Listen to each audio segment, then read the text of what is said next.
Cool, son. I'm just sitting here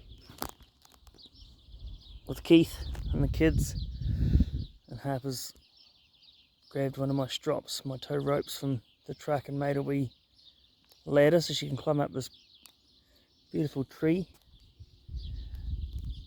And I'm just noticing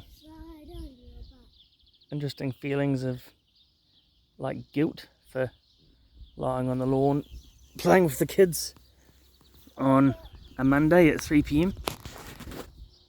and it just come up as I seen a few of the local farm workers go past on their motorbikes, and I just sort of thought to myself, I wonder what they think of, just out of curiosity, you know, I wonder what they think of.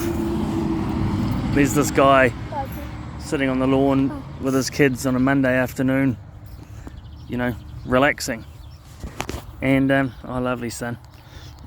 And then I just sort of started to think about conversations I've been in with people who have been like, oh, such and such is a bloody good person, you know, hard worker, like, you know, that's what I've always been known as, and like I prided myself on that. But then that whole time prided myself as this hard worker, with a focus literally just being on just that hard work, really struggling to have time with the kids. And like, this is the stuff that the kids will remember me for, not for being so much a hard work, you know. They're really good at holding me to account when they overhear me in conversations like I'm, you know, really just doing the bare minimum for the school holidays while I've got the kids. You know, they'll, especially Harper, she'll say to me, Dad, you said you were going to spend such and such time with me. So she calls me out on it, and I do have to recognise that, yeah, that is my commitment. So it's up to me to now deal with the feelings that sometimes come up, or the internal dialogue that comes up around, yeah, like feeling guilty for not working hard.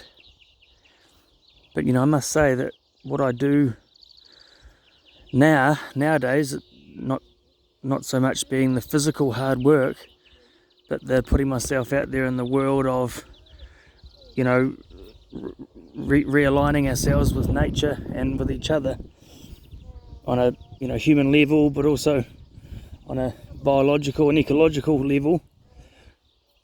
That's a different sort of hard work, and it's putting myself out there, and it requires different sorts of skills, you know, not just physical strength and toughness, which, you know, I've got no doubt I still have that, but I've got a different set of strengths now that involve certain things like the ability to be present, and the ability to listen and really hear and get people and get their communication, and also being able to share and communicate, you know, what I need to communicate in a really authentic way. And I think that's things that we could really encourage people and, you know, speak highly of, like, rather than such and such, I was a hard worker, which is nothing wrong with working hard, but why don't we bring some other things into the dialogue, like such and such is a really great listener, or such and such is really authentic, or such and such really speaks from the heart. You know, we don't hear that in today's dialogue. We're brought into a world as, you know, beautiful children that just want to experience life now because that's all they know. And then we start to understand this thing about, like, we go to school and it's like, oh no, now you've got to do as you're told and listen and pay attention. And that's when the conditioning starts, and you become less human, less you, less connected, less observant, more anxious, so far from present. You start working towards these things that you get told is like where you need to be. Like, you know, you do well at school and you'll get a chance to go to university. And it's like, oh, yep, no, I'll go hard and I'll get my good grades and I'll be a good boy or a good girl. Not like me, I was told that I was a bad boy and I needed to grow up and I needed to pull my head in, and it just didn't float with me. But some people it does, and they spend their whole youth trying to grow up and be, what society says is successful, which is like, getting good grades, getting a good job. Because, once you go to university, you've then got to get a job to pay for your university costs.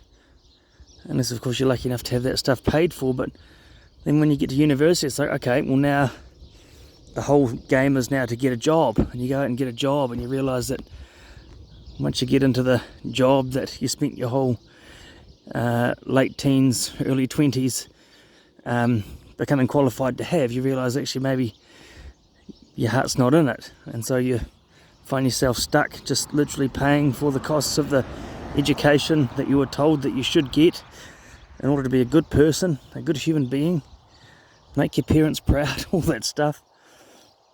And then you have children, and then you're too busy working the job that you really don't like, or maybe you do like, maybe you're lucky enough you do like your job, but there's very little focus in this whole chasing of the carrot paradigm, which is all it is. Because remember, once you have your job and then you have your kids, and then you're like, oh, kids is going to be it. I'm going to have kids, and that's going to get me to that place of, euphoria or happiness. We'll use that word, happiness. And you have kids and you find out, well, it's actually in that same old paradigm of trying to get somewhere, you're still not there. So I'll have another kid, I'll get married.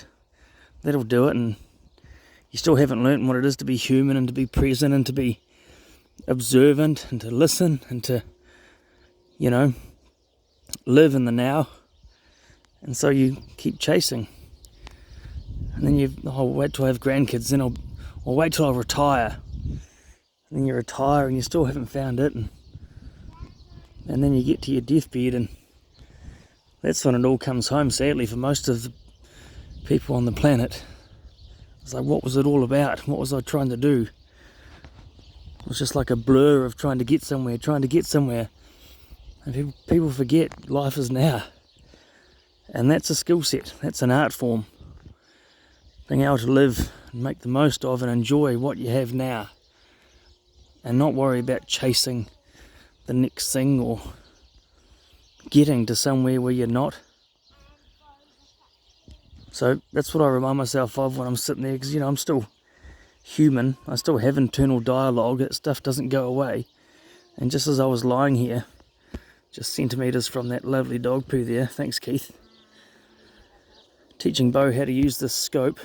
He's been asking for ages for a pair of binoculars, and I found my old 270 scope and let him use that.